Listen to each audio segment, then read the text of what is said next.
बिस्मिल्लाहिर्रहमानिर्रहीम। 3 हैरत अंगेज़ वाक़यात और इन तीनों से मिलने वाला एक सबक। पहला सबक, बस पहाड़ी इलाके से गुजर रही थी।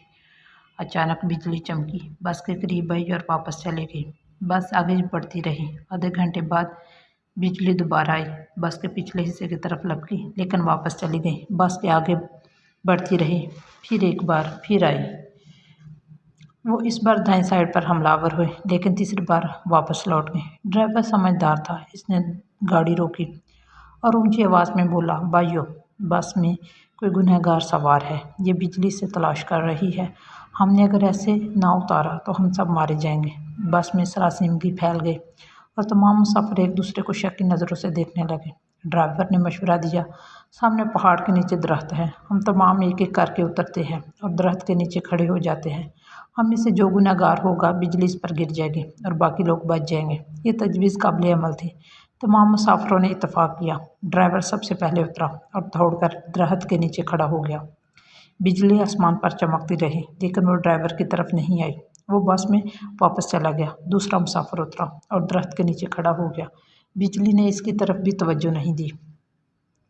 तीसरा मुसाफिर भी साफ बच गया। यूँ मुसाफिर आते रहे, दरख्त के नीचे खड़े होते रहे और वापस जाते रहे, यहाँ तक कि सिर्फ एक मुसाफिर बच गया।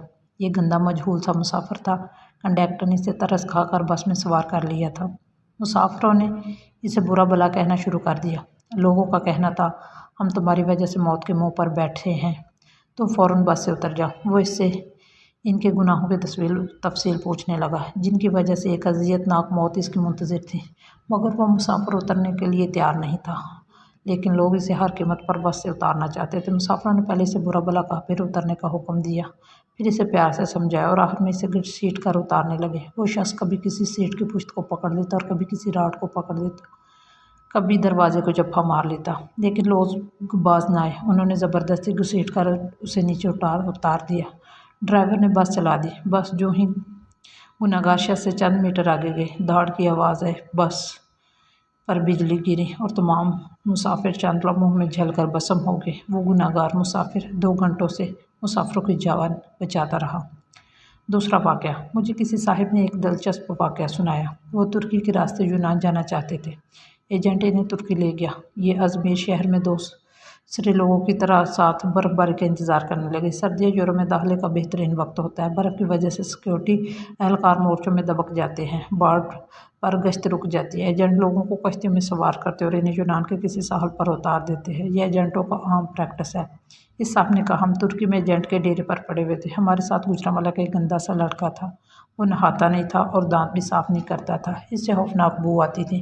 तमाम लोग इससे परहेज़ करते थे। हम लोग दिसंबर में कश्ती में सवार हो गए। हम में से कोई शख्स इस लड़के को साथ नहीं ले जाना चाहता था। हमने सिर्फ रोकने की कोशिश की लेकिन वो रोना शुरू हो गया। एजेंट के पास वक़्त कम था, चनाचा इसने इसे ठुड्डा मारकर कश्ती में फेंक दिया। कश्ती जब यूनान की हदूद में दाखिल हुई तो कोस्ट गार्ड एक्टिव थे। यूनान को शायद हमारी कश्ती की मुखबिरी हो गई। एजेंट ने मुख्तलिफ रास्तों से यूनान में दाखिल होने की कोशिश की मगर हर रास्ते पर कोस्ट गार्ड थे। इस दौरान इस लड़के की तबीयत ख़राब हो गई, उल्टियाँ करने लगा। हमने एजेंट से एहतजाज शुरू कर दिया। एजेंट टेंशन में था, इसे गुस्सा आ गया। इसने 2 लड़कों की मदद ली और इस गंदे लड़के को उठाकर यह ठंडे पानी में फेंक दिया। वो बेचारा डुबकियाँ खाने लगा। हम आगे निकल गए। हम अभी आधा किलोमीटर आगे गए थे कि हम पर फायरिंग शुरू हो गई। एजेंट ने कश्ती मोड़ने की कोशिश की। कश्ती अपना तवाज़ुन बरकरार न रख सकी और वो पानी में उलट गई। हम सब पानी में डुबकियाँ खाने लगे। मैंने खुद को सर्दी, पानी और खौफ के हवाले कर दिया। जब मेरी आँख खुली तो मैं अस्पताल में था। मुझे अस्पताल के अमले ने बताया, कश्ती में सवार तमाम लोग मर चुके हैं, सिर्फ 2 लोग बचे हैं। मैंने दूसरे जिंदा शख्स के बारे में पूछा। डॉक्टर ने मेरी बेड का पर्दा उठाया। दूसरे बेड पर वही लड़का लेटा था जिसे हमने अपने हाथों से समंदर में फेंका था। समंदर की लहरें इसे धकेल कर साह तक ले आई थी। मुझे कोस्ट गार्ड ने बचा लिया था, जबकि बाकी लोग गोलियों का निशाना बन गए थे या फिर सर्दी से ठिठुर कर मर चुके थे। मैं 15 दिन अस्पताल में रहा। मैं इस दौरान ये सोचता रहा, मैं क्यों बच गया। मुझे कोई जवाब नहीं सूझता था। मैं जब अस्पताल से डिस्चार्ज हो रहा था, मुझे इस वक्त याद आया, मैंने इस लड़के को लाइफ जैकेट पहनाई थी। एजेंट जब इसे पानी में फेंकने के लिए आ रहा था तो मैंने फ़ौरन बॉक्स से जैकेट निकाली, इसे पहना दी थी। ये वो नेकी थी जिसने मुझे बचा लिया। मुझे यूं ही ये नेकी याद आई। मुझे 6 माह का वो सारा ज़माना याद आ गया जब हमने इस लड़के के साथ गुजारा था। हम ना सिर्फ तुर्की में इसकी वजह से बचते रहे, बल्कि वो लड़का जब तक हमारी कश्ती में मौजूद रहा, हम सब लोग कोस्ट गार्ड्स से भी महफूज रहे, या पानी से भी और मौत से भी। हम जो ही से कश्ती से धक्का दिया, मौत ने हम पर अटैक कर दिया। मैंने पुलिस से दरख्वास्त की, मैं अपने साथी से मिलना चाहता हूँ। पुलिस एहलकार ने बताया वो पुलिस वैन में तुम्हारा इंतज़ार कर रहा है। मैं गाड़ी में सवार हुआ और जाते ही से गले लगा लिया। मुझे इस वक्त इसके जिस्म से किसी किस्म की बू नहीं आ रही थी। तब मुझे मालूम हुआ मेरे साथियों को दरअसल इसके जिस्म से अपनी मौत की बू आती थी। ये इन लोगों की मौत थी जो इन्हें इससे अलग करना चाहती थी। वो जो ही अलग हुए सब मौत की आगोश में चले गए। तीसरा वाक़या, मेरा एक बुज़ुर्ग दोस्त जवानी में रपति थे, लेकिन इनकी ज़िंदगी का आखिरी हिस्सा असरत में गुजरा। मुझे उन्होंने एक दिन अपनी कहानी सुनाई। उन्होंने बताया मेरे वालिद मिल में काम करते थे, गुजारा मुश्किल से होता था। इनका एक कज़न मजदूर था। कज़न के वालिदैन फौत हो गए थे, इसके आगे पीछे कोई नहीं रहा। मेरे वालिद को तरस आ गया, वो इसे अपने घर ले आए। हम 5 बहन भाई थे, घर में गुर्बत थी और ऊपर से एक मजदूर चचा सर पर आ गिरा। वालदा को वो अच्छे नहीं लगते थे, वो सारा दिन इनको वो कोसती रहती थी। हम भी वालदा की वजह से इनसे नफ़रत करते थे, लेकिन मेरे वालिद को इनसे मोहब्बत थी। वो इन्हें अपने हाथ से खाना भी खिलाते थे, इनका बोल बराज भी साफ़ करते थे और इन्हें कपड़े भी पहनाते थे। अल्लाह का करना ये हुआ कि हमारे हालात बदल गए। हमारे वालिद ने छोटी सी भट्टी लगाई, ये भट्टी कारखाना बनी और वो कारखाना कारखानों में तब्दील हो गया। हम अब अरबपति बन गए। 1980 की दहाई में हमारे वालिद फौत हो गए। वो चचा तरके में मुझे मिल गया। मैंने इन्हें चंद माह अपने घर रखा, लेकिन मैं जल्द ही तंग आ गया। मैंने इन्हें पागल खाने में दाखिल करवा दिया। वो पागल खाने में रहकर इंतकाल कर गए। बस इनके इंतकाल की देर थी, हमारा पूरा ख़ानदान अर्श से फर्श पर आ गया। हमारी फैक्ट्रियाँ, हमारे घर और हमारी गाड़ियाँ, हर चीज़ नीलाम हो गई। हम रोटी कहने वालों को तरसने लगे। हमें इस वक्त मालूम हुआ हमारे मजदूर चचा हमारे रिज़्क़ की ज़मानत थे। हम इनकी वजह से महलों में ज़िंदगी गुजार रहे थे। वो गए तो हमारी ज़मानत भी ख़त्म हो गई।